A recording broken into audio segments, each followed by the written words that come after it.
Le fait que le break est devenu un sport olympique, je pense que ça a changé beaucoup de choses. En tout cas, moi, ça a changé ma vie, ça c'est sûr et certain.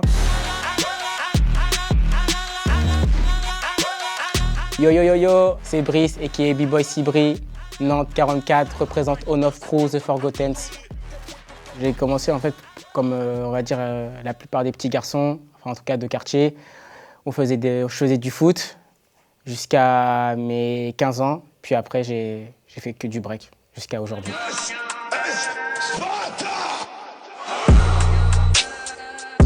Je m'entraîne beaucoup, à peu près 20 heures, 2 fois par jour. Après, dans l'entraînement, il y a tout, hein. Il y a les étirements, la préparation physique, mais aussi le développement du breaking. Et voilà. Autrement, ouais, mes journées, c'est ça. Mes journées, c'est les entraînements. Après, les voyages. Voilà, le week-end, je voyage beaucoup, donc c'est cool. Je vois beaucoup de choses, je vois beaucoup de monde. Je rencontre des nouvelles communautés, des nouveaux pays.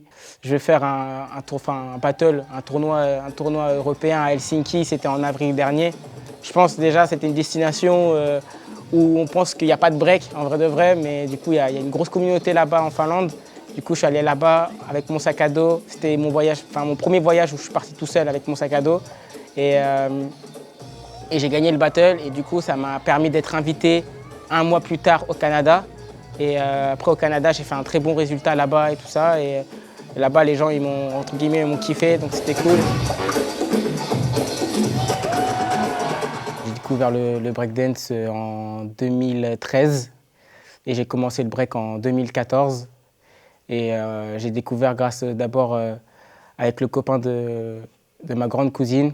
Puis après, par la suite, j'ai vu un danseur qui s'appelle B-Boy Nas. Comment j'ai évolué dans le break? Au début, j'ai commencé comme un petit jeune au début qui regarde les danseurs dans le lieu d'entraînement. T'es un peu impressionné, t'as les étoiles dans les yeux, etc. Mais après, t'as vite envie de rattraper leur niveau. Et j'ai commencé, ils ont eu confiance en moi, ils m'ont fait confiance, ils m'ont emmené en battle, etc. Et petit à petit, moi j'avais envie de plus et représenter ma ville au plus haut niveau. Donc petit à petit, on a commencé à voyager, tout ça, avec un ami à moi qui s'appelle Hakim.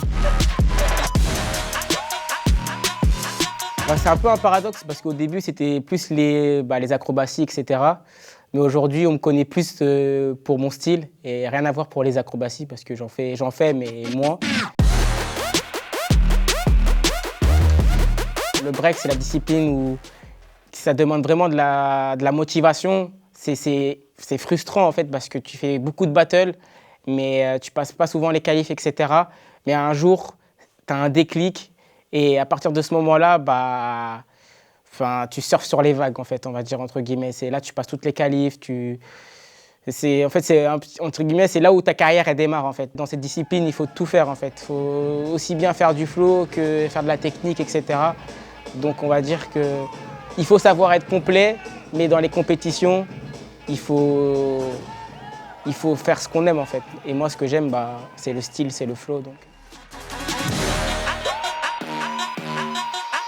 Le fait que le break est devenu un sport olympique, je pense que ça a changé beaucoup de choses. En tout cas, moi, ça a changé ma vie, ça c'est sûr et certain.